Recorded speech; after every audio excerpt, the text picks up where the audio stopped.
Hello, my name is Connor, And I'm Jason. and you are listening to the Amazed and Perplexed podcast.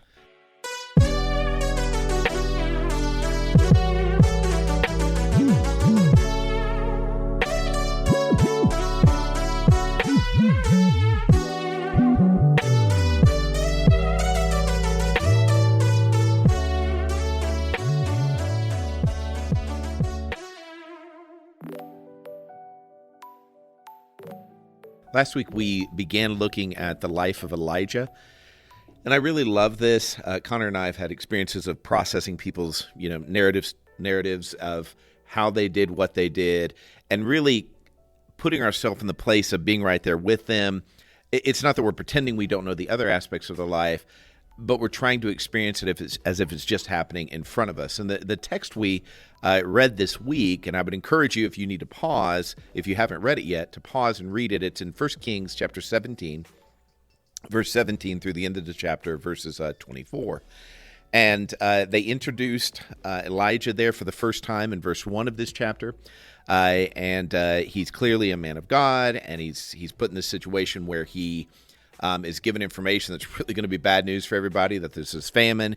He's told to hide. He hides for a while. Then he's sent to this woman's house, and he participates in a miracle that keeps her and Elijah and her son fed through this time. So there's still a famine at this point, but that becomes lesser of a concern because in the first of the basic scenario is the woman's son, and there's lots of things in this to me that are kind of interesting and peculiar, but the idea of he starts to get sick, he dies, and then she goes after Elijah, almost like he did it, like he meant for this to happen. Elijah then turns to God, and he's like, "Did you mean for this to happen?" And then Elijah heals the kid, the son. And so, I'm wondering, when you process that, Connor, yeah. I'm wondering what hits you out of that story.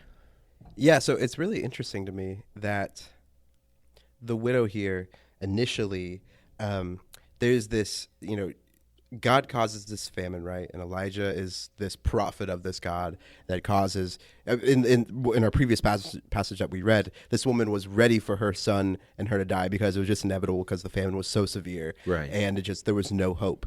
And God through Elijah provides this hope and provides sustenance for her and her son to live. And then, there's no aside where she's like, why was there a famine? Why would God do this? Why would God lead, me and my son? Why would his actions lead me to death's door? And then you get this part where she is mad at God, seemingly mad at God and Elijah, mad at God and Elijah for something that is not made clear is actually either one of theirs fault. There's no thing in the passage that says and God made the son sick, or God did this and he died because of it. And so it's just really fascinating to me. I don't know if I have anything to draw out of it. But the thing where I would have been like, hey, you'd be kind of justified to be questioned, to be like, God, why didn't you do this? That's never really brought up. But the thing where it's people get sick all the time, and we don't have any evidence that it was an outside source. It just was a sickness. From what we know, it's just a sickness. And that's the thing that she gets mad about, and that's the thing that she's enraged about. And in the midst of grief and pain, that's just really, really interesting to me.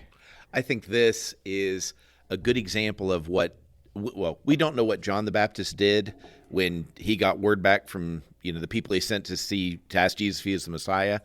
But I suspect that they're in prison, John the Baptist. I know that feels like I went far afield there. Let me connect this a little better. So this situation reminds me of the situation where John the Baptist is in prison and sends word to Jesus asking if he's the Messiah, something he himself declared, months or years earlier.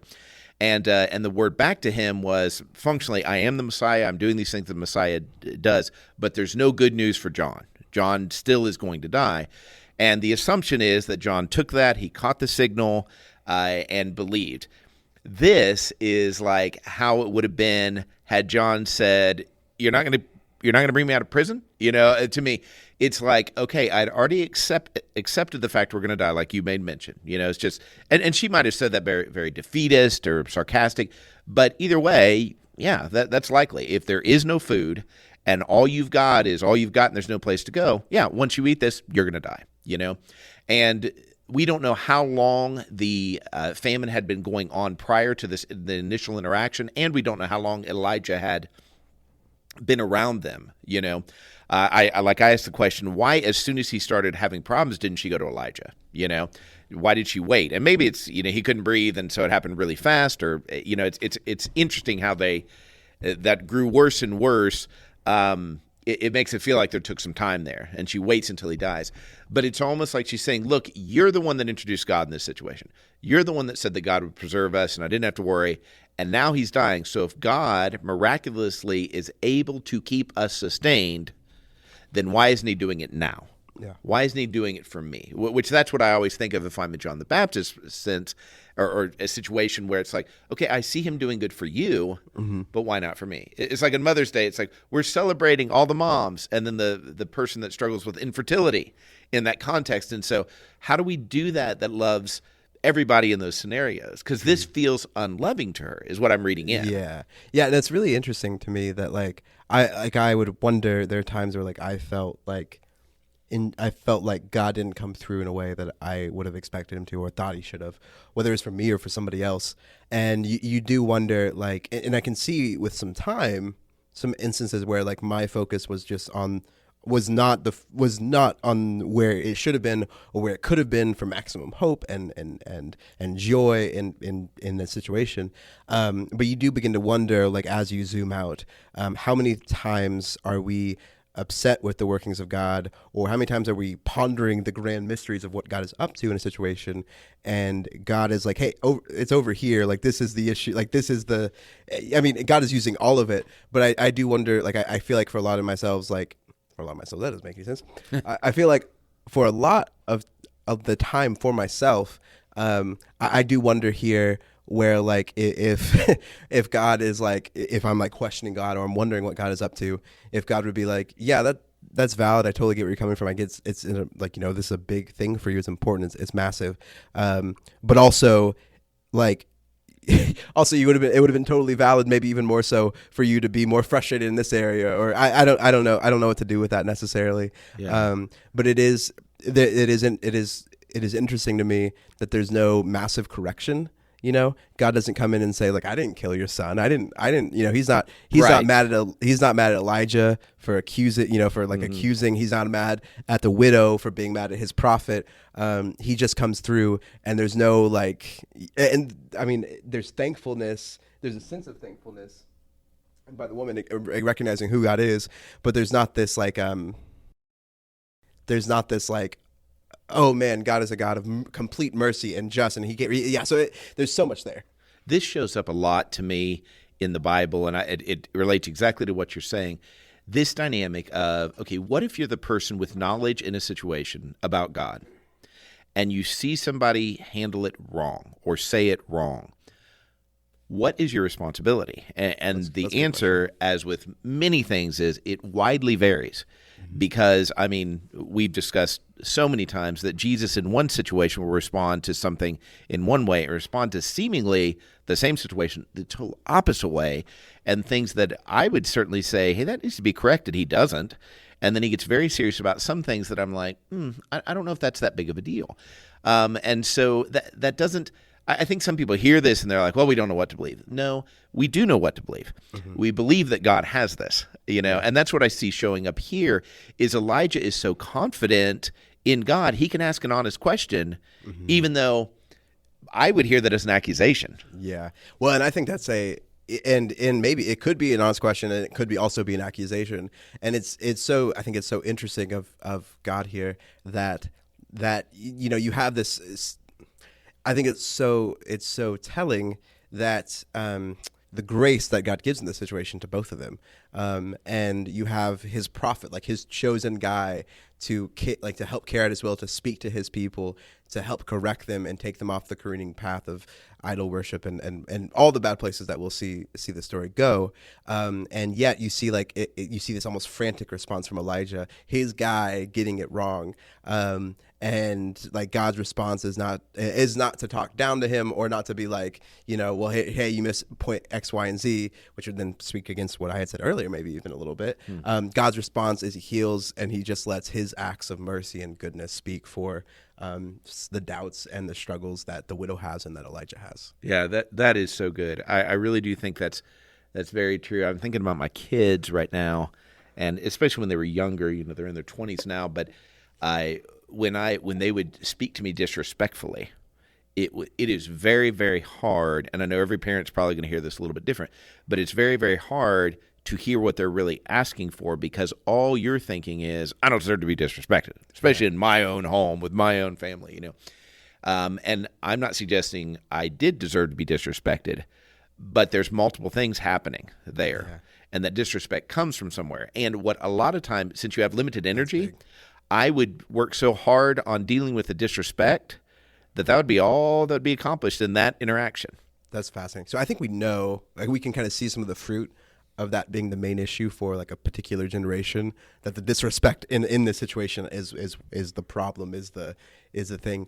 So I literally an hour before we're recording this, my daughter threw a fit that was, her emotions were very valid and real, but the reason was silly. And if she could have just explained herself and she could have heard us, then she would have known that there was literally no reason to be upset. I'm not invalidating her emotions. I'm just saying there were grander reasons for why we chose a parenting decision for her that was for her good and it was for her flourishing. And it was not it's really not a debatable thing. It was it was a, hey, don't throw toys at your mom sort of thing. Right.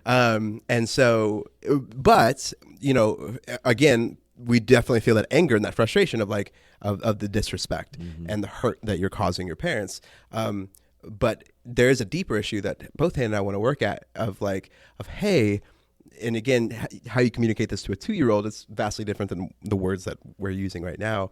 But hey, do you what, we want good for you. We're that's the first thing that we want our daughter to recognize is the first thing we want to not correct in her, but the first thing we want her to realize is not that she can't disrespect us. It's that she can trust that she can trust that we have the best of intentions for her. Mm-hmm. And I do wonder. I think that's generally good, and I think that's generally right. But then I also do wonder what the pendulum swing effect of that will be down the road. And I think we might see that now with some disrespect of authority.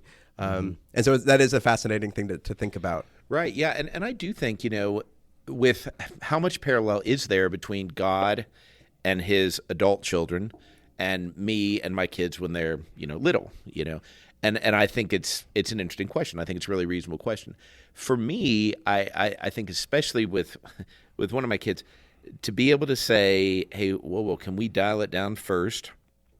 I really want to be able to hear what you have to say, but it is so frustrating the way you're talking to me that it's hard for me to hear you, and then we won't be able to solve a problem. We'll end up arguing about arguing, And so, but it is that it's shocking to me how much disrespect God puts up with. And that's not a license for me to disrespect Him. When I have the ability to discern what the right thing is to do, and then I intentionally don't do it, now that's sinning, you know what I mean? Yeah. But when I don't know, when I'm wounded, when I'm hurting, when I'm struggling, when I'm angry, when I'm overwhelmed, He shows over and over again in Scripture, He is not easily offended.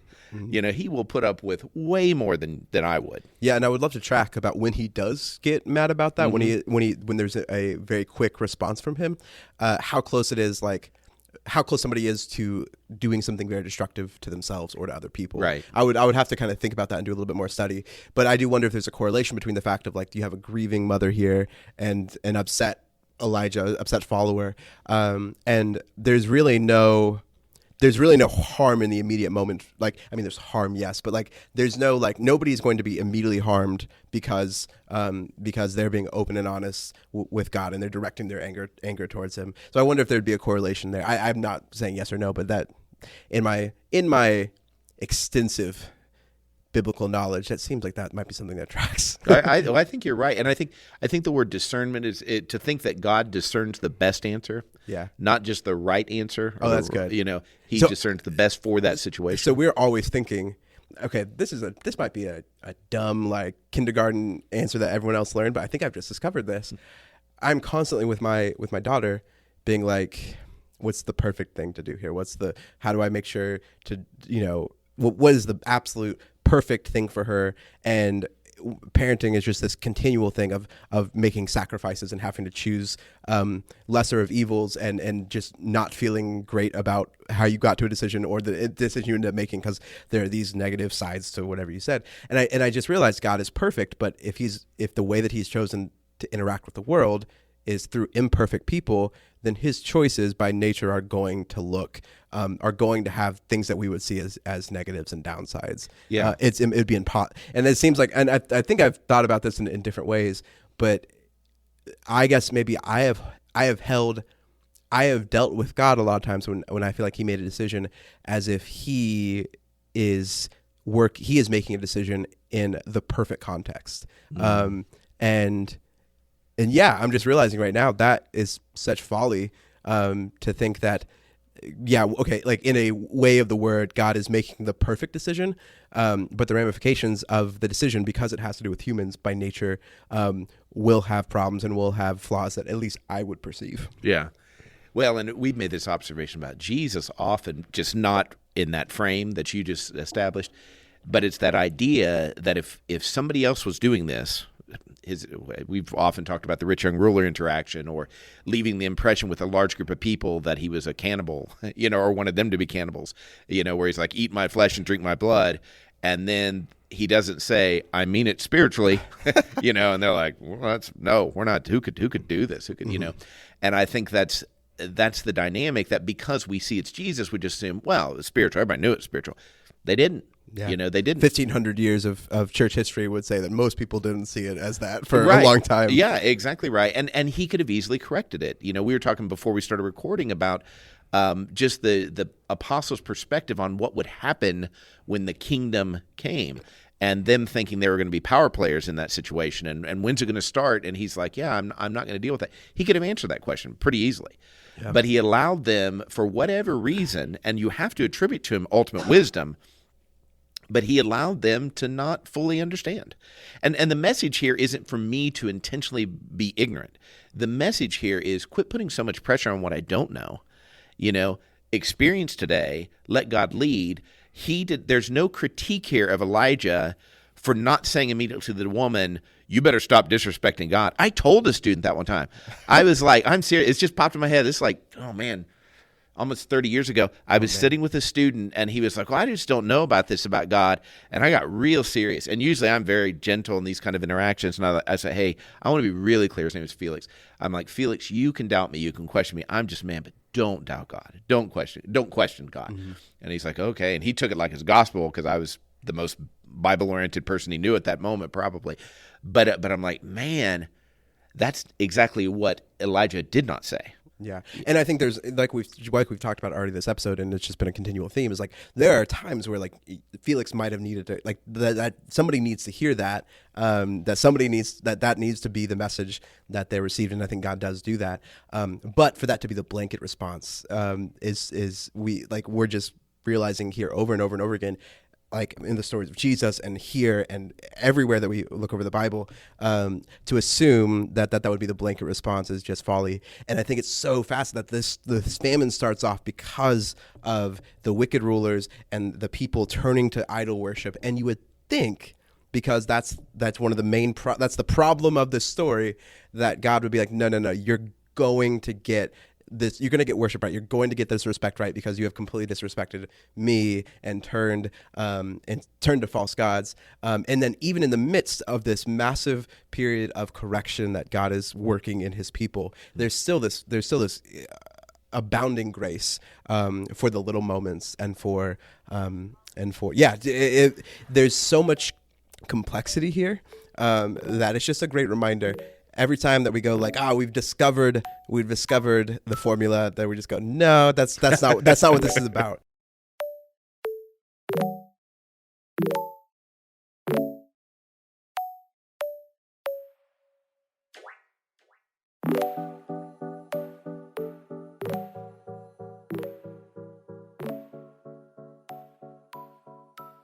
So what's something else that stands out to you? Verse 21, so Elijah has this boy, or at least her son, I don't know how old he is, and he's got him, and he says he stretched him out on the boy 3 times and cried out to the Lord. And I'm trying to think before this, is there any example? Did Abraham do that? Did anyone else do it? But it's such a weird, if you saw this happening, it would be so perplexing. It would be so, what just happened here? That he stretches himself out on the boy. And I see him, this happens again, and I can't, for the moment, I can't remember if Elijah or Elisha that does. I think it's Elisha that does it. And it's almost like, I think it says eye to eye, mouth to mouth. Like, it's very, even more specific. But it's such an interesting thing, and the question is the why. Number one, why does he have to do anything? Why didn't he just say, be healed, or be raised? And then why this thing? And what's the signal of the 3 times? Is this the 3 days? Is it, you know what I mean? What's the significance here? And I don't know. I'm just saying, I think if his mom had went up with him to the room, she'd be like, now hold on, what's going on? Because that's weird. I just went and kind of looked at a quick reference to this passage, and they use a word that this seems almost incantation like. It's very magical, and you get the sense. Like, I wonder here, at least according to this commentator, this would have, in theory, mimicked a lot of what like magical procedures that were happening in Assyria at the time. And so you wonder, okay, the widow walks in and she goes, oh, okay, this is exactly like how I would have, this is what I would expect. This is like our tribal leaders. Yeah, this is how we tap into the power of God. It's right. this weird incantation. But yeah, so one, maybe that's a little helpful context for us to talk about it. But two, it's also utterly fascinating to go, like, obviously God is not a magic deity where if you get the right words, then he has to do what you want to do. And so there's this weird cultural element that we can't really fully understand. But then there's also like if this commentator is correct that this could be a reference to some of the practices around this time that God was wanting, the people to get away from to a certain extent. But then God is also going to use that and going to speak through it and going to be, so there's a lot there. And so I just kind of did a little bit of a context dump on there, and I don't know if that helped clarify anything, but it certainly added some layers.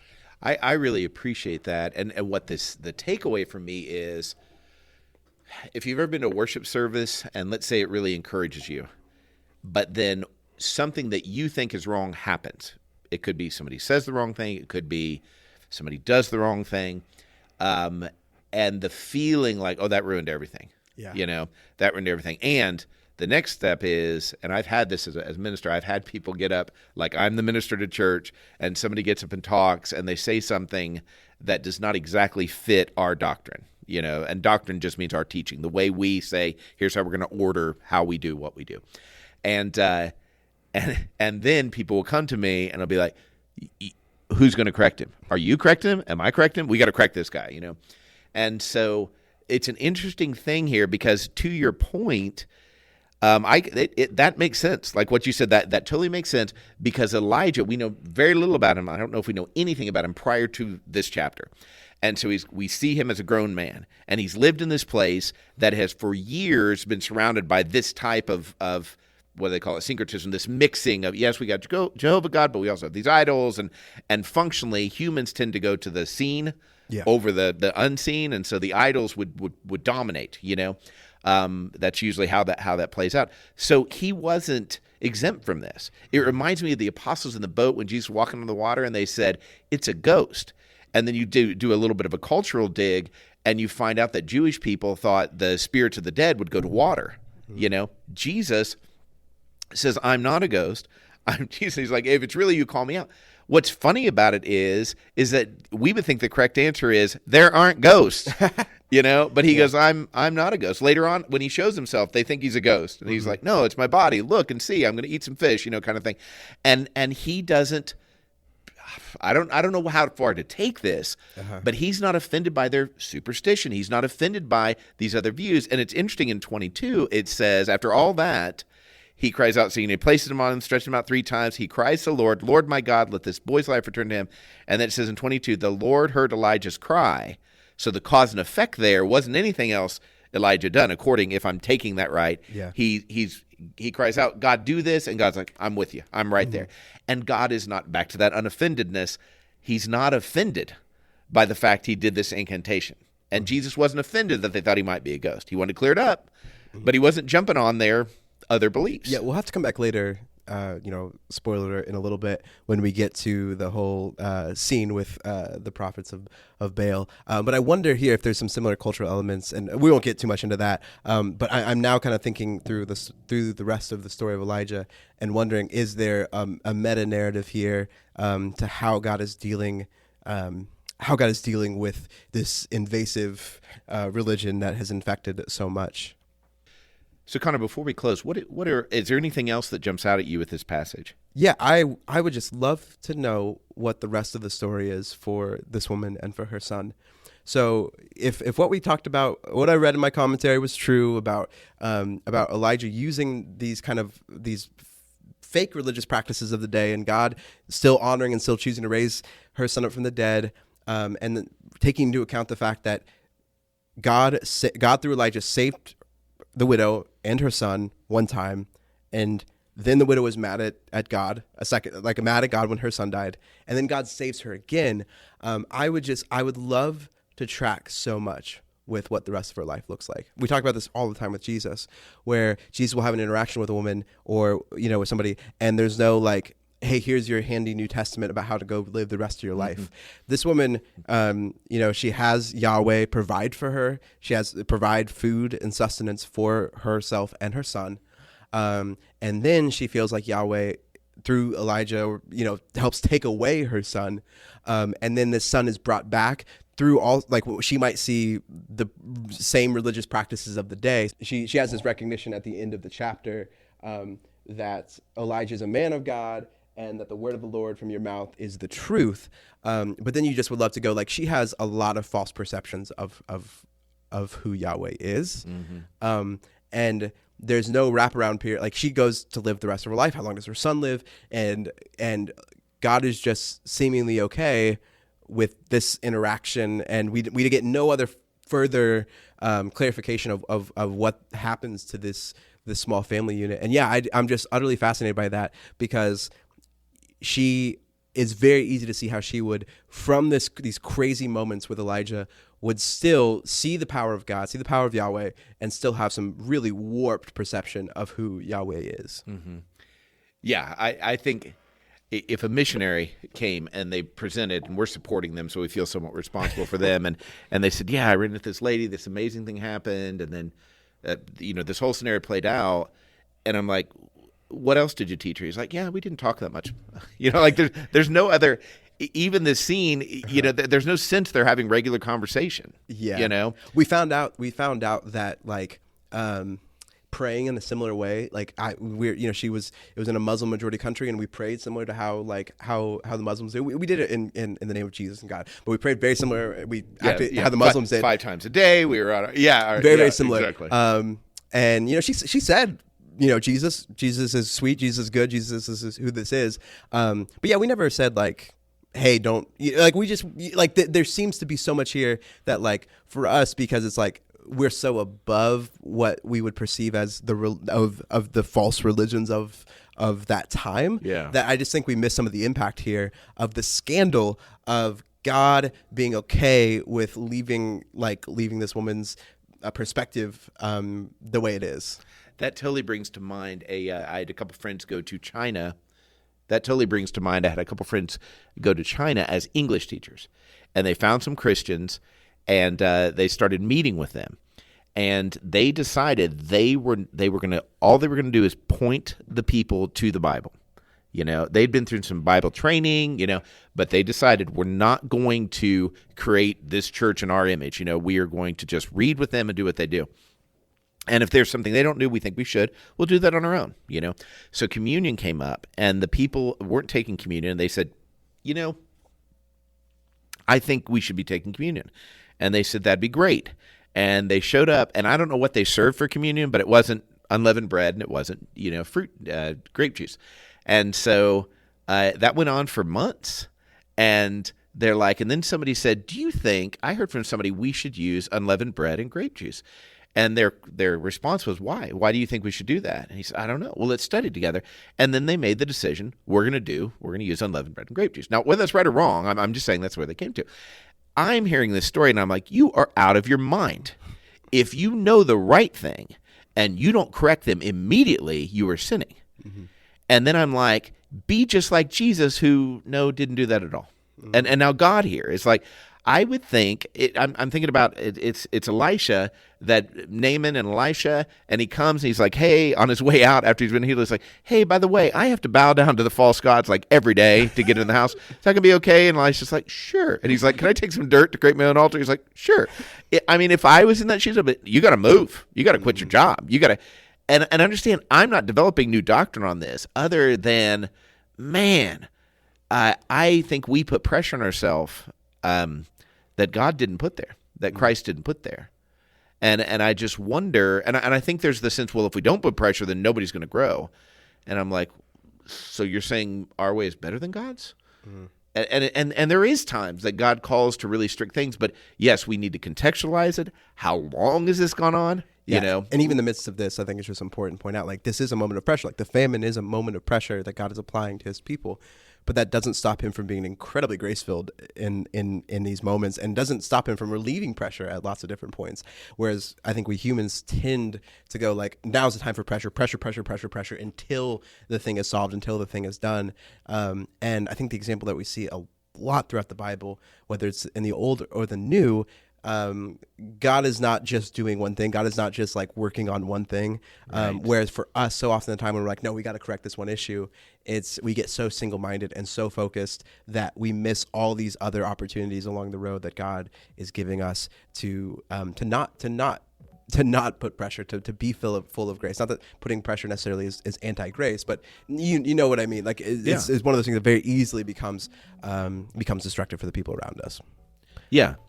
No, I think that's very true. And I'm really taking away a lot of, I'm invigorated by this thought of a lot of times when we hear prophets, we're like, oh no, here they come. It's like, well, I was reading the Minor Prophets. You never go, I was reading the Minor Prophets and I wanted to extend more grace to people. It's like, I was reading, and he's not a minor prophet technically, but I was reading a Minor Prophet and everybody's, in trouble here, And so it's neat to see that, and we're going to see him say some very direct things to people that are intentionally choosing to disobey God in the coming chapters. But I love, this is also part of the presentation of a man of God walking in stuff that he's not exactly right on, but he's right on God. And I'm like, man, that's the message I can certainly carry forward. No, that's good. I just love the distinction between last week's episode of, like, personally me really struggling with what the Bible is saying that God is doing in the situation, and then now you see this just incredible, like, and so that is just an encouraging thing for me this week, of being like, of last week when I felt like, man, God feels so unapproachable in this, and it feels like I just don't get what he's really after and why he would go about this way.